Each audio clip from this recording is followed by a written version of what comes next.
Como é que está a situação do Guilherme? Ele pode voltar ao futebol brasileiro? Teve algum clube que o procurou para tratar sobre 2023? Já começa atualizando a gente sobre isso, por favor. O Guilherme, nós chegamos a fechar a contratação dele com o Corinthians, tá? Na época do seu Flávio Adalto. Foi a época que o Jadson foi vendido para a China e o Guilherme viria para suprir a saída do Jadson. Foi aprovado pelo Alessandro, foi aprovado pelo Fábio, que era o treinador na época. Só que o seu Flávio Adalto fez uma oferta de salário muito baixa. E a gente tinha a proposta do Benevento, que era treinado na época pelo De Zerbi, que hoje está no Brighton.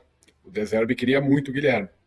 E o que eu disse para o seu Flávio na época foi: seu Flávio, iguala o salário do clube italiano, ou chega próximo, porque o Guilherme tem o sonho de jogar no Brasil. Ele saiu muito cedo, foi para o Braga, né? E fez a carreira Legia Varsóvia, enfim.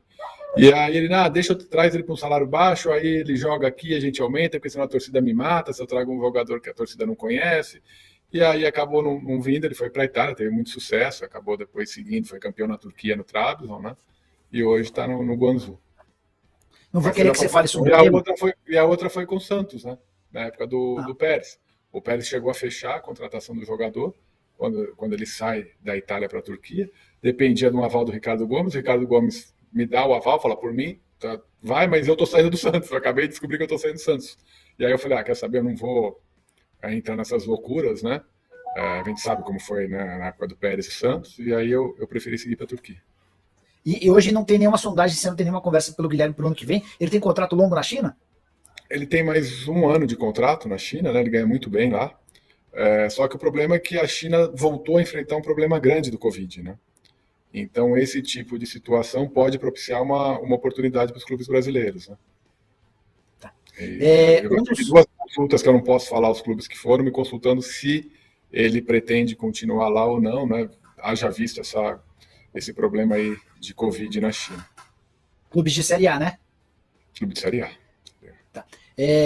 O Wellington, volante revelado na base do São Paulo, estava no Fluminense, o contrato dele no Flu acabou, não houve a renovação, eu soube que ele quer respirar novos ares. Tem alguma novidade sobre o futuro do Wellington? Onde é que vai jogar o ex-volante do São Paulo e agora ex-volante também do Flu?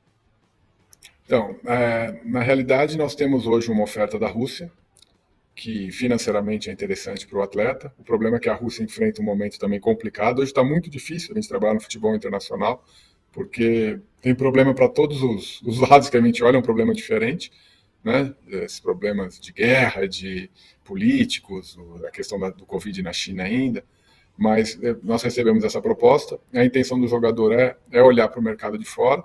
Por conta disso mesmo, a gente acabou não evoluindo com as conversas de renovação no Fluminense. O Fernando Diniz gosta muito dele, a direção do Fluminense gosta muito dele. Foi um jogador que mostrou um profissionalismo muito grande por onde passou, campeão em todos os clubes que passou, foi campeão no Atlético Paranaense, foi campeão no Fluminense, campeão no São Paulo, enfim. Aqui no mercado brasileiro a gente sabe que muitos clubes têm interesse, mas ele me pediu para tentar algo fora aí até o meio de dezembro. Aí depois disso a gente vai estudar as propostas brasileiras. Lucas Esteves, lateral que pertence ao Palmeiras, esteve emprestado ao futebol americano, foi ano passado, né? Na metade desse ano teve o contrato de empréstimo prorrogado por mais 6 meses, agora só fica lá em caso definitivo. Qual é o futuro do Esteves? Ele volta para o Palmeiras? Pode ser emprestado para outro clube? Tem alguma proposta? Como é que anda essa história? O Colorado Rapids tem a cláusula de opção até agora o mês de dezembro. Caso eles não exerçam a opção, aí ele volta para o Palmeiras. Eu acredito que, voltando para o Palmeiras, a tendência é ter uma venda. Nós hoje já temos 2 consultas de Europa por ele. Na MLS, o Colorado tem a preferência, então se o Colorado não utilizar a cláusula, dificilmente ele volta para a MLS, né, com o mesmo contrato, com essa opção que o Palmeiras já tem contratado. Então a gente vai acabar focando na Europa ou aqui no Brasil se tiver alguma coisa interessante. Mas é difícil ele seguir no Palmeiras. Daqui a pouco eu vou perguntar sobre o Patrick, que tem vários outros nomes, então só para a gente ir tentando esclarecer ponto a ponto. Caetano, zagueiro revelado na base do Corinthians. O Caetano nunca jogou profissionalmente pelo Corinthians, né, doutor? Não, nunca jogou. Já foi emprestado para o Corinthians. Tá. Ele era do Botafogo, base. Ele chega no Corinthians no pedido do Barroca, mas via categoria de base, né? Então ele acabou não estreando. Aí já teve no Oeste, já teve no Atlético, no Atlético Goianiense, fez boa temporada. Foi no Atlético Goianiense? Não, foi CRB ano passado e nesse ano Goiás. Goiás esse ano, né? CRB no ano passado. E entre esses aí teve o Curitiba. Curitiba, boa, bem lembrado. E assim, nessa temporada titular absoluto do Goiás, é um dos jogadores elogiados, então, soube que o Goiás está tentando a manutenção dele lá. Mas hoje também surgiu a especulação de que o Vasco, que é o Caetano, então, de fato você foi procurado pelo Vasco, a 777 tem interesse. Qual vai ser o futuro do Caetano? Eu tenho uma conversa com o Paulo Brax, nesse retorno dele, né? Ele estava na Europa, ele pediu para... Ele já voltou? Não sobre o Caetano, tá? Ele me disse que voltaria essa semana, que me ligaria, mas não pelo Caetano, uma conversa de diversos outros nomes. Eu não sei te dizer se ele vai envolver o Caetano nessa conversa. Por hora, sim, o Caetano volta para o Corinthians e é um jogador que pode ser aproveitado, né? Um jogador que é muito interessante, porque é difícil você ter, né, um zagueiro canhoto, um zagueiro com muito boa saída de jogo, faz também a lateral esquerda, então é um jogador que tem muito mercado. Você falou em uma outra conversa com o Vasco, e me veio à cabeça o Igor Silva, né? Que é um lateral que surgiu muito. Ele saiu muito cedo do país, né? União de Itabirito, foi para o Comercial e depois já se mudou para a Grécia. Da Grécia teve também no Chipre, depois na Croácia e está jogando no... É Lorient que fala o nome da França do time, né? Lorient. Tá. Esse jogador já teve na mira do Vasco, em algum momento o Vasco chegou a especular, porque eu já li que Vasco e Cruzeiro têm a intenção de contratar o Igor Silva para a próxima temporada. Atualiza sobre esses dois clubes e a situação dele no Lorient. O Igor é um jogador que saiu jovem do Comercial de Ribeirão Preto, né? Vai para a Grécia, para o Asteras Triplos, e o Olympiacos acaba comprando. E aí, do Olympiacos, ele segue para a Croácia, França, né? Joga num time de primeira divisão, o time está muito bem. E no ano passado, 2 clubes brasileiros tentaram a contratação dele, mas não foi possível viabilizar, né? E esse ano talvez a gente... Não. Eram clubes de Série A. Porque o Vasco e o Cruzeiro estavam na Série B, né, na época.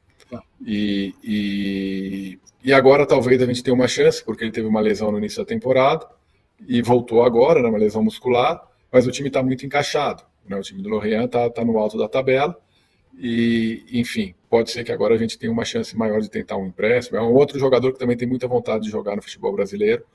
Porém, na data de hoje, eu recebi uma consulta de uma equipe mexicana, uma equipe tradicional do México, que está bem disposta a levá-lo para lá. Então, pode ser que o destino dele seja o México. Aconteceu hoje, então, que curiosidade, né? Hoje. O Caio Vinícius, que é um volante que pertence ao Flu, teve emprestado essa temporada, né? Jogou no Goiás. Ele foi especulado recentemente lá no Inter, e a justificativa de que o Mano Menezes quer dar uma aumentada na estatura do time, né? E vê no Caio um cara com potencial, 1,87 m. O Caio fica no Fluminense, o Caio pode ir para o Inter. Que movimento você está imaginando para ele? A situação do Caio é parecida com a do Caetano. Tem mais 1 ano de contrato no clube, né? São posições que o clube já está bem servido, né? E, enfim, é um jogador que foi muito bem na Série A pelo Goiás. Então, eu acredito que vai ter uma movimentação por ele, só não sei se vai ser no Brasil ou fora. Essa questão do Inter é uma questão que tá muito forte na imprensa, né? Eu não gosto de falar de negociações, de conversa em andamento, até para não atrapalhar a eventual negociação, mas o que eu posso falar é que é um perfil que agrada, né? Um perfil de um jogador que foi muito bem, que é um jogador que tem uma estatura muito boa, chega muito na área, faz a função ali tanto do primeiro como do segundo volante, e então assim, é um jogador que está numa evolução muito boa. Acho que o assunto mais de todos os seus clientes, aquele cuja dúvida é maior para a próxima temporada é o Patrick, né? Que eu acho que fez um ano muito bom no São Paulo. O que você pode contar pra gente? O Patrick fica na próxima temporada no São Paulo? A negociação com o Santos em algum momento esteve perto de acontecer. O Patrick foi envolvido com uma alternativa de uma troca, que poderia colocar também o John. Enfim, atualiza pra gente sobre o futuro do Patrick, por favor. Tá.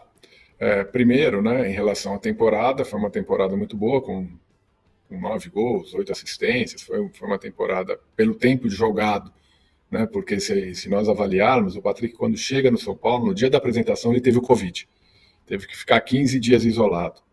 Volta do Covid, o Campeonato Paulista já está em andamento. Ele estreia contra o Guarani, inclusive dá uma assistência nesse jogo. Depois de 2 jogos, ele tem uma lesão muscular grave na coxa. E que o departamento do São Paulo, o médico, deu 45 dias. Ele fez fisioterapia 2 períodos, fez o tratamento, ele é muito profissional, um jogador que gosta de treinar, ele é profissional demais nessa parte. e conseguiu voltar cerca de 30 dias. Ele chega a pegar as finais ali do Paulista, mas por isso que ficou essa ideia de que ele não começou tão bem, mas ele começou praticamente o Paulista inteiro, entre Covid e lesão. Quando ele volta a buscar o ritmo, aí ele já decolou no São Paulo.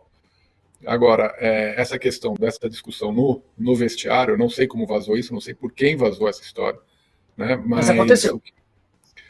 Então, coisa, assim, tem uma regra no futebol que é o que acontece no vestiário fica no vestiário. Então, do momento que alguém dá uma declaração ou confirma algo que aconteceu no vestiário, não é uma coisa, né, ética, vamos dizer assim, né, de dizer o que aconteceu. Nesse caso, eu estou à vontade para falar porque o Rogério Ceni confirmou isso, né, depois do jogo, e, enfim. Mas é discussão de quem quer ganhar. O Patrick é muito competitivo, que queria jogar uma Libertadores de novo, né?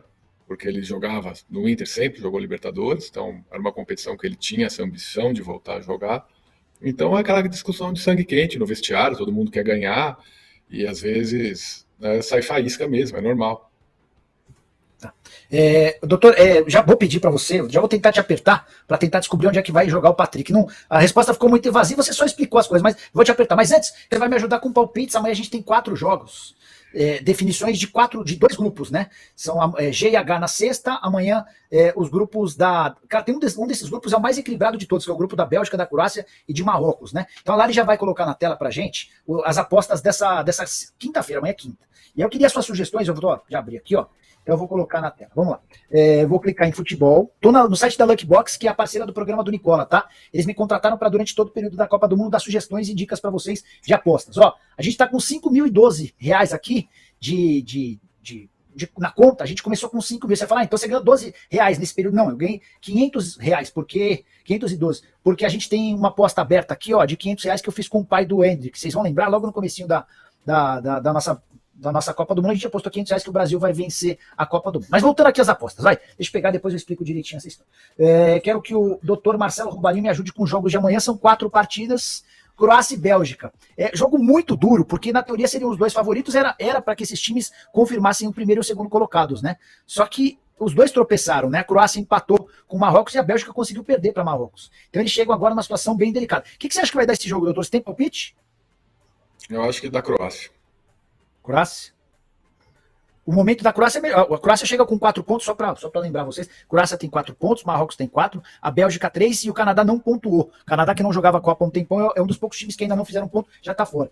Se a Croácia empatar, ela tá garantida. Não é nem empate, a Croácia vence, né? Eu acho que a Croácia vence.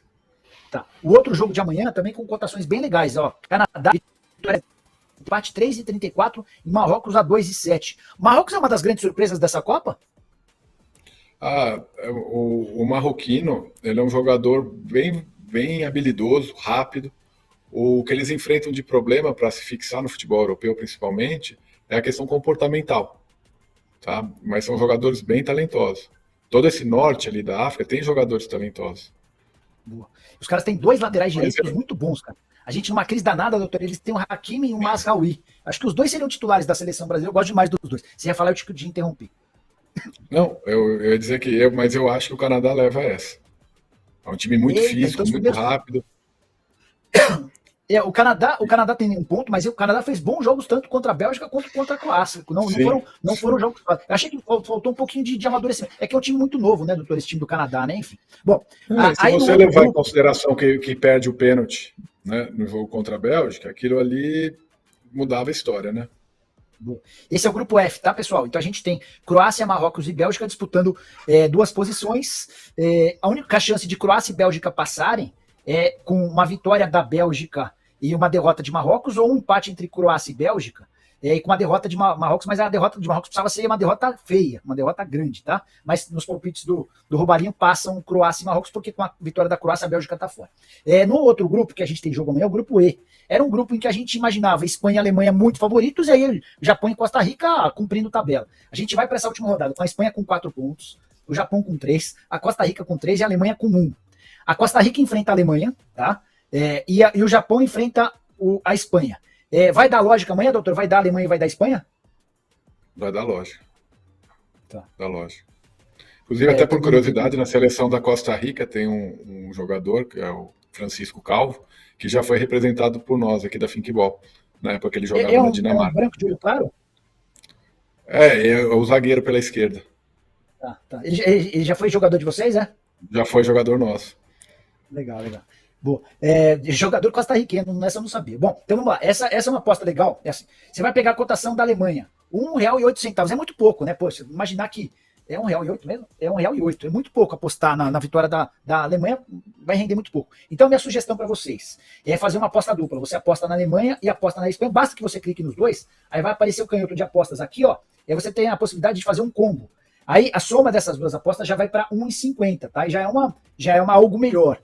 O que você pode tentar para tentar melhorar essa aposta da Alemanha é pensar em alguma outra aposta aqui dentro. Deixa eu ver alguma sugestão aqui. Talvez será que a Alemanha ganha já no primeiro tempo, doutor da Costa Rica, ou será que é o caso para uma vitória só mais no segundo tempo? Ganha no primeiro tempo. Então, olha como já melhora a coisa. A gente já vem aqui na vitória da Alemanha no primeiro tempo, tá? Aí, em vez de 1,8, ela já sai para 1,32. Então a gente põe a vitória da Alemanha no primeiro tempo a 1,32, com a vitória da Espanha durante todo o jogo a 1,39. Aí essa aposta dupla, ela já vai para 1,83. Vou colocar R$100 nessa aposta. Se a gente vencer, voltam R$183, tá? Então é a primeira aposta do dia. Daqui a pouco a gente pode até fazer mais alguma outra, mas eu queria muito pegar as impressões de alguém que vive o mercado internacional.